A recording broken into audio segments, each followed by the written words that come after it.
Nothing says Halloween more than vampires, am I right? Yeah. Vampires are excellent for movies, books, and sexy Halloween costumes, but hundreds of years ago they were blamed for everything from diseases to personality disorders. Our attitudes and beliefs in vampires today have more to do with tortured souls and romantic involvements with humans in young adult novels. But one thing is undeniable. They mainly evolved from traditional European attitudes toward death. More poignantly, the fear that the dead could still somehow come back and ruin your day. As a result, the vampire was actually a fictional character born more of ignorance and irrational fear than any type of supernatural threat to mortals. Today we're diving into how superstition drives people to commit some really heinous acts in the name of salvation. So grab some garlic and sparklies because you're going to find this one extremely strange.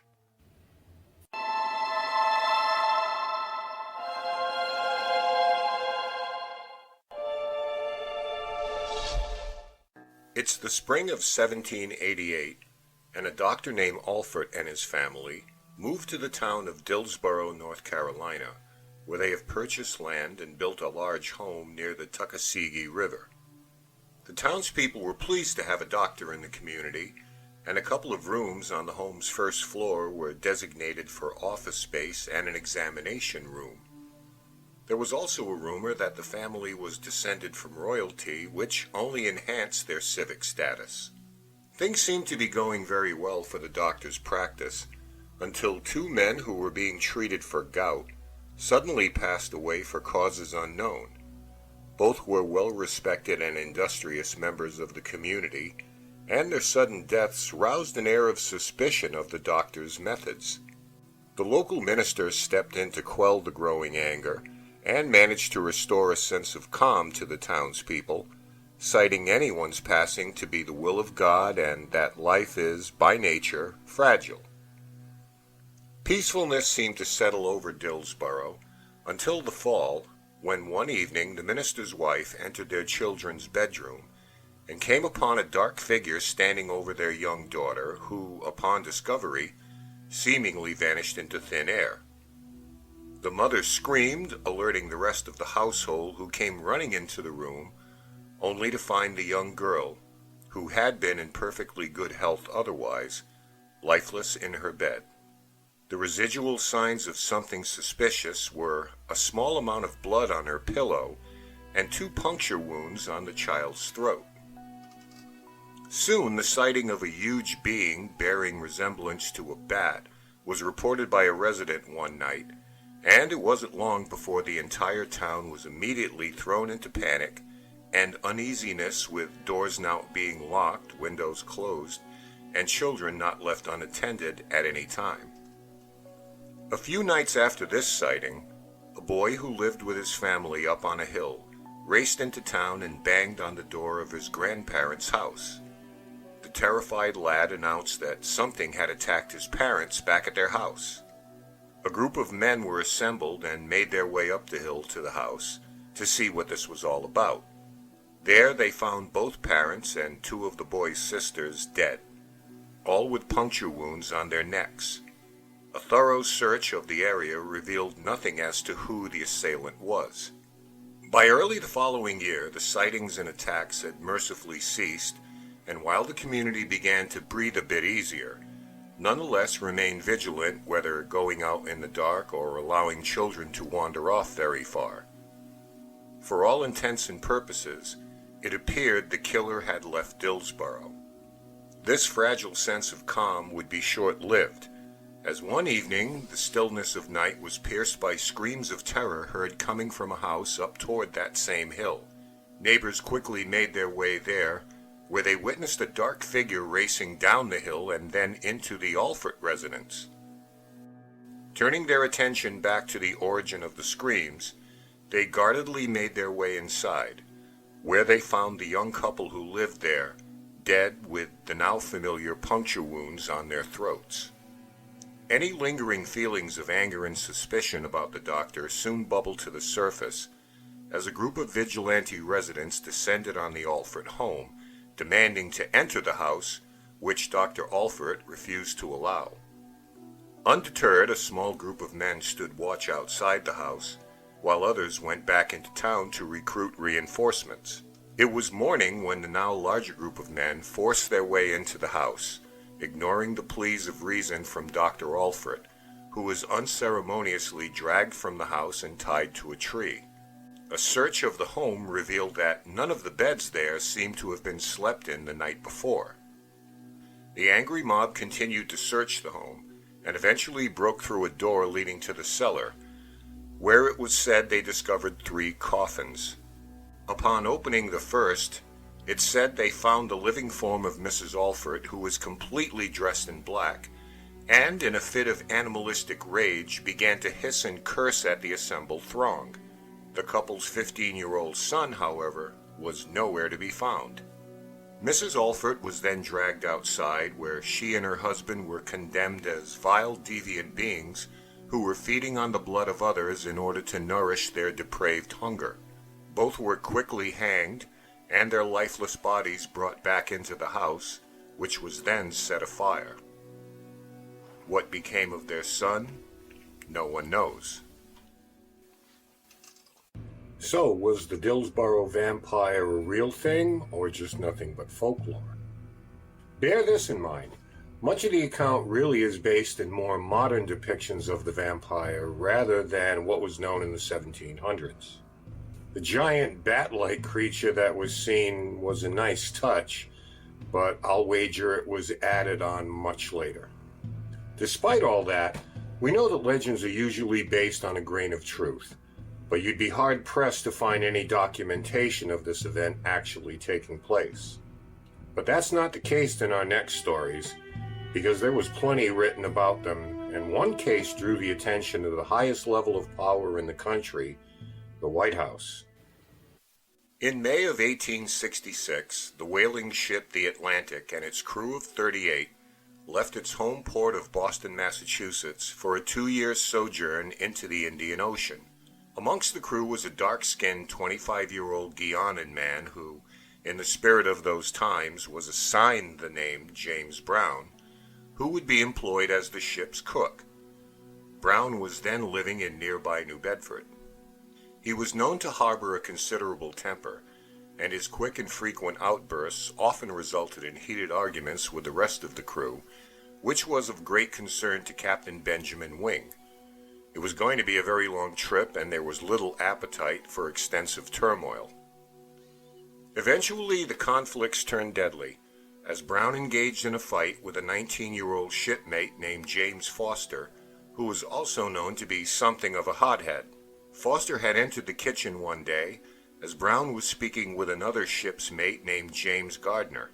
Foster hurled a racial slur at Brown, who instantly reached for a knife and stabbed Foster in the chest, while the horrified Gardner looked on. Gardner then rushed out of the galley to fetch Captain Wing to report what he had just witnessed. A number of crew members returned, and according to an Alexandria, Virginia Gazette story, later echoed by the Brooklyn Eagle, they beheld a grisly sight. Near Brown lay the mutilated corpse of James Foster. Brown had taken the long knife he used to murder him to inflict deep lacerations all over his body. When discovered, Brown was said to be on all fours lapping up blood from the deck. The rest of the crew, who had by now come down into the hold, grabbed and restrained Brown. It was then that the body of a second crew member was discovered not far away from Foster's. His had also been drained of its blood. Now hissing and striking out at everyone who held him, Brown was eventually incapacitated, placed in double irons, and thrown into the brig as the ship circled about and headed back to Boston, where Brown would be placed on trial with Gardner as a prosecution witness for the double murder. On November 13th, after 75 minutes of deliberation, he was found guilty of the killings and sentenced to be hanged on March 15th of the following year. The otherwise destitute Brown paid his attorneys with 9 barrels of smuggled whale oil, which at the time was worth $2.75 per gallon. An appeal on his behalf was made to notable abolitionist President Andrew Johnson, who ultimately commuted his sentence to life imprisonment at the penitentiary in Charleston, Mass. While he was there, Brown became known as a very peculiar and behaviorally erratic prisoner who despised anyone coming into his cell and was quite protective of his personal possessions, particularly a Latin book where he stored what he felt were important documents, which included the commutation signed by President Johnson and Secretary of State William Seward. Brown's penchant for anger and violence continued in his incarceration and even amongst the other hard-edged criminals. His mere presence seemed to intimidate both inmates and guards alike, as did his inclination to lash out at anyone who upset him.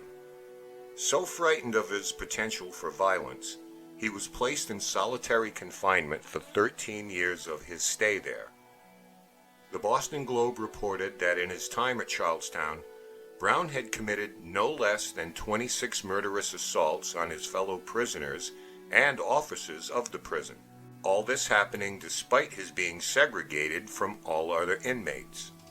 Eventually, he was remanded to St. Elizabeth's Mental Hospital in Washington, D.C. for psychiatric evaluation, where the now 50-year-old Brown was declared sane and sent back to Charlestown to complete his sentence. There, he continually wrote letters to the governor of Massachusetts complaining of his inhumane treatment, which always resulted in a polite response, but no resolution. By 1899, he was transferred from Charlestown, which was undergoing renovations, to the Ohio State Penitentiary, which he found more suitable and benevolent to his needs.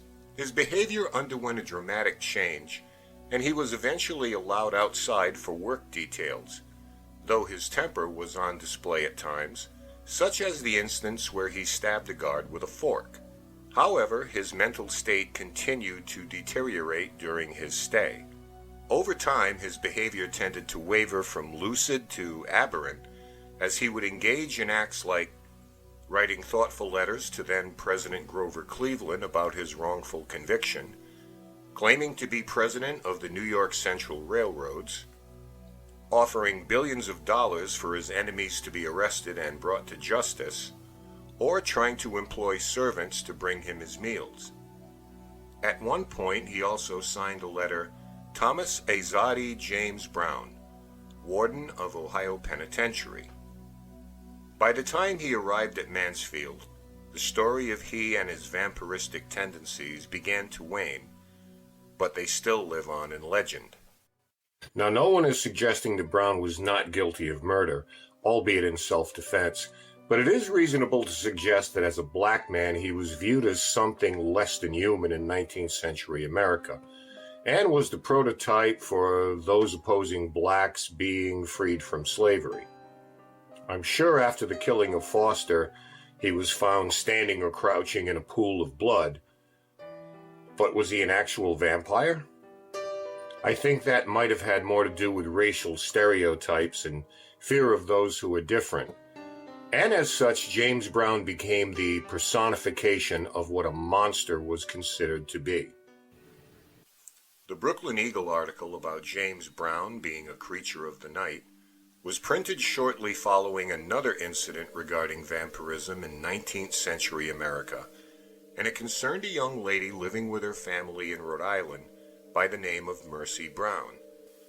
So it's not out of the realm of possibility that her story played a prominent role in the vampire hysteria that was sweeping the country. What was it back then about people named Brown being considered vampires?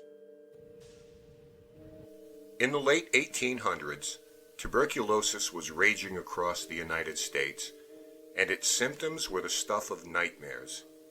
Chronic fatigue, fever, coughing up blood and bile, and breathing issues were among those, and the lack of a cure or even adequate treatment in many cases amounted to certain death for 80% of those afflicted.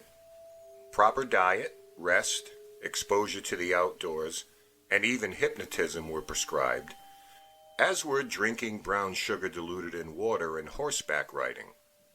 But those were employed more to make a patient comfortable or distracted than it was a cure for the disease.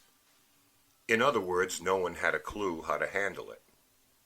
New England in particular seemed to be a hotbed of this all but incurable malady, with almost a quarter of its deaths at that time the result of it. Though the tuberculosis bacterium was identified in 1882 by Robert Koch, rural areas like Exeter did not receive such news in abundance, if at all, and anyway, drug treatments wouldn't be obtainable until the 1940s. Which brings us to Exeter, Rhode Island in 1892, and the tragic case of Mercy Lena Brown. The story has its origins in 1882, when the wife of local farmer George Brown, Mary Eliza, succumbed to the disease. 6 months later, his oldest daughter, a 20-year-old dressmaker named Mary Olive, died from the same affliction, and then in 1892, some 10 years later, the same fate was met by another daughter, 19-year-old Mercy. That same year, George's son Edwin, a store clerk, had also fallen victim to the insidious and highly infectious illness that swept through entire families, especially those living in close quarters. The once vibrant and robust young man was literally being consumed by the disease, exhibiting the common symptoms of difficulty breathing as well as coughing up blood. It was thought that placing him in the rarefied air and partaking of the mineral waters in Colorado Springs, Colorado, might provide a cure. But after 18 months there, no improvement was shown, so he returned to live out his days at his home in Exeter. Because doctors had little insight into the disease, it came to be known by the physical ravages it displayed: consumption. With George Brown's family being taken one by one, and the inability of medical science to find answers, the community turned to European superstition as both its cause and its treatment. It had been 200 years since the Salem witch trials cast a dark shadow on the earliest colonial settlements, but as if no time had passed at all, residents once again looked to the supernatural as they came forth with the idea that either Mary Eliza or one of Edwin's deceased sisters may not be resting in peace, and in their current state between life and death, were in essence returning to literally suck the life out of the surviving members of the family in order to sustain their own. Though the word vampire was rarely used, with people opting for unseen forces or evil being, the description used was essentially classic vampirism. It was further surmised that the cure might rest with those deceased family members, or more specifically, within their bodies. Now, it should be noted here that Rhode Island at the time was something of a bastion of religious freedom and was in fact founded by Roger Williams to allow those heathens to freely roam within its borders. So what came next wasn't based on some puritanical ideology. It was just batshit crazy. A plan was hatched to exhume their bodies to check for atypical signs of decomposition. A very conflicted George Brown, who at this point was desperate to save his son from meeting the same fate that had befallen the women in his family, reluctantly agreed to go forward with the plan, though he would choose not to be present for its execution. So it was on March 17, 1892, at the Chestnut Hill Cemetery, behind what was then the Chestnut Hill Baptist Church in Exeter, Mary and Olive Brown's bodies were dug up to reveal that both exhibited the anticipated signs of decay. When they exhumed young Mercy's body, which had only been interred 2 weeks earlier, the body was found on its side and was still somewhat pristine. Her face was flushed, with blood found in both her heart and veins. It should be noted that Mercy was, for a time, kept in an above-ground crypt after her death, and buried when it was possible to dig into the frozen ground. This is likely to have been the primary and most rational reason her body was found in the condition it was in. This summation was echoed by Dr. Harold Metcalf, who had previously objected to the exhumation but was present that day. He attempted to assure everyone there that the lack of decomposition was consistent with someone who had been buried only 14 days prior, and the wintry conditions had likely contributed to that. But the good doctor's expression of common sense and expertise rang hollow, as the assembled crowd had their minds made up.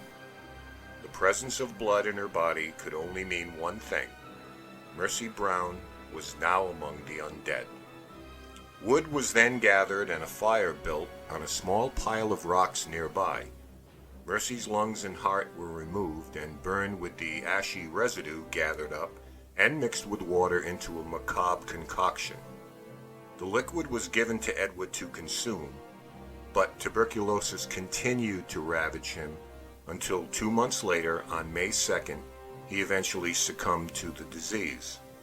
Perhaps the residents of Exeter, unencumbered by logic, harken back to another similar episode in 1799 in which, ironically, another 19-year-old female named Sarah Tillinghast was accused of being a vampire and had her remains exhumed in the same bizarre fashion. In fact, her grave became so desecrated by dim-witted ghost hunters and thrill-seekers in modern times that it was eventually removed from the family plot per request of her descendants. There was some question as to whether Edwin actually drank this tea that they made, though many who were present insisted he in fact did. But the backlash from this incident quickly spread from Dr. Metcalf, who took great pains to downplay his culpability, to editorials from newspapers all over New England denouncing such a barbaric act in times of relatively steady advancements in science and technology.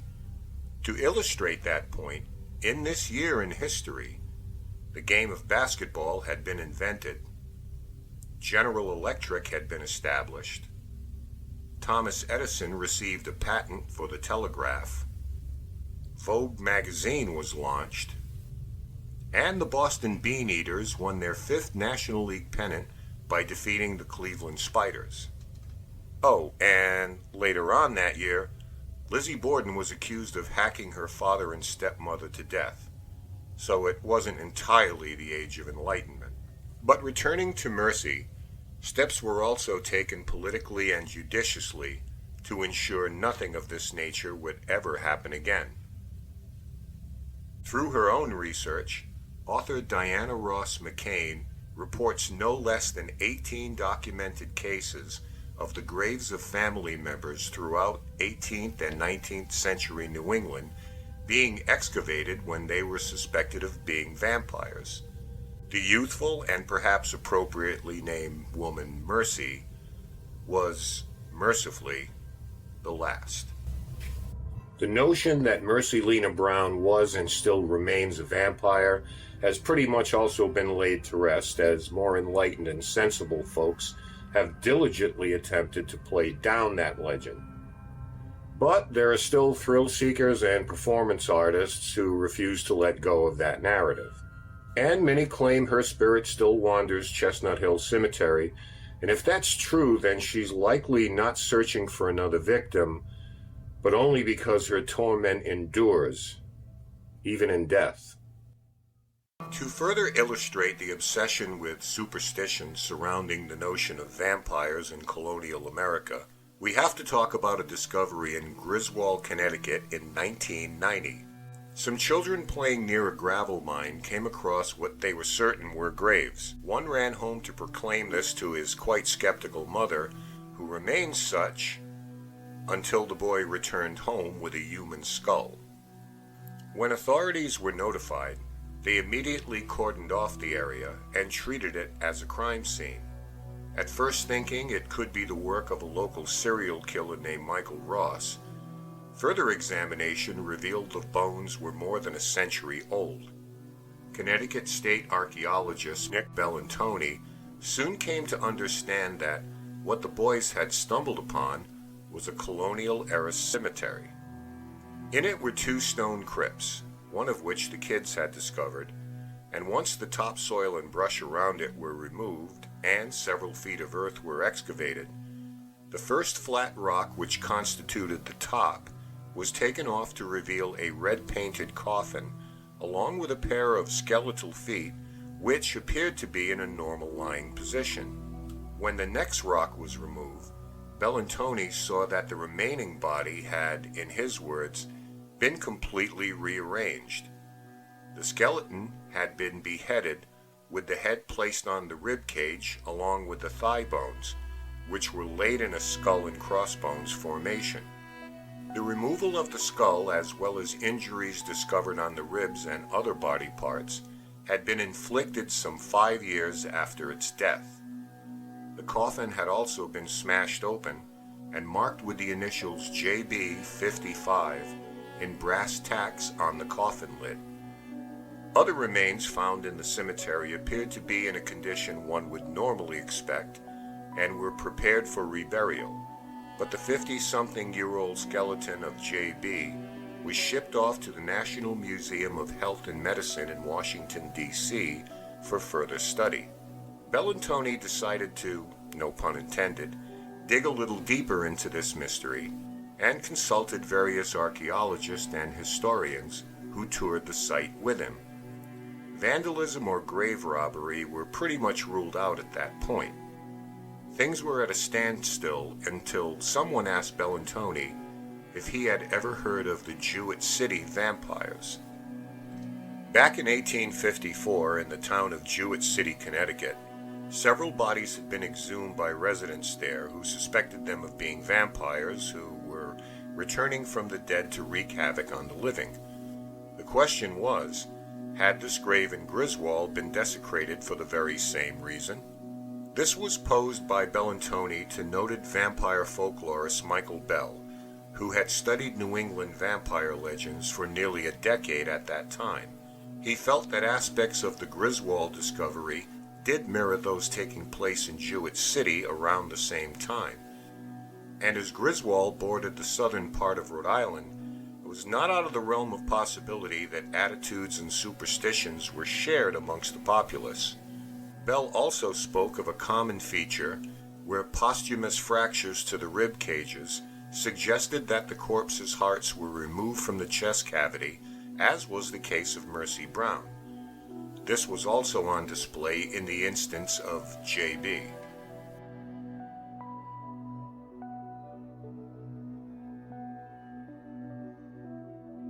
It seemed every state in the region had its own way of dealing with suspected vampires. In Maine and places like Plymouth, Mass., for example, they just flipped the body over face down to deter it from rising again. In Rhode Island, Connecticut, and Vermont, they would often remove the heart and perhaps burn it, not only to make an elixir, but sometimes to inhale the smoke as it burned as a treatment for or prevention of consumption. Beheading corpses was mainly a European thing, along with binding their feet with thorns. Things could also get pretty festive at these events, where all that were missing were commemorative t-shirts. Take, for example, one such event held in Manchester, Vermont in 1793. An early book on town history proclaimed, "Timothy Mead officiated at the altar in the sacrifice to the demon vampire, who it was believed was still sucking the blood of the then living wife of Captain Burton. It was the month of February, and good sleighing." And this is why spelling and grammar are important.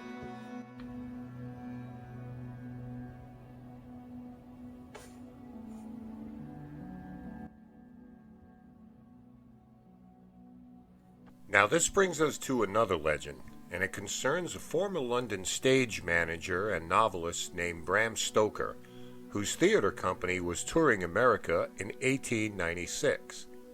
His masterpiece of Gothic horror, Dracula, was published a year later, and there are some stark similarities in both the Mercy Brown case and the characters in the novel.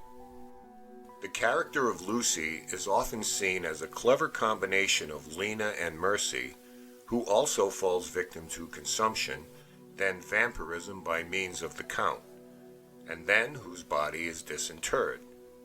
A doctor oversees the grotesque episode, just as in the Exeter case.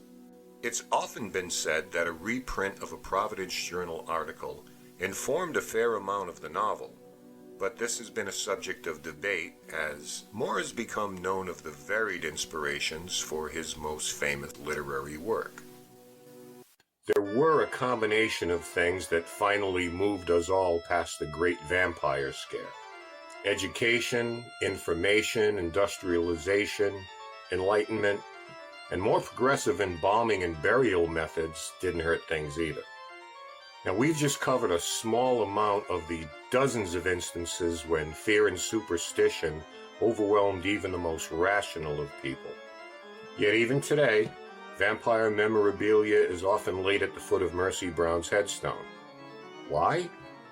Maybe the story is just too compelling to let go of, because legends of vampires and ghosts and witches are really part of the human experience. But it would be wise to remember that many of these tales are shouldered by those who have passed, many of whom did nothing to deserve the burden of being labeled anything other than what they were: human, just like the rest of us.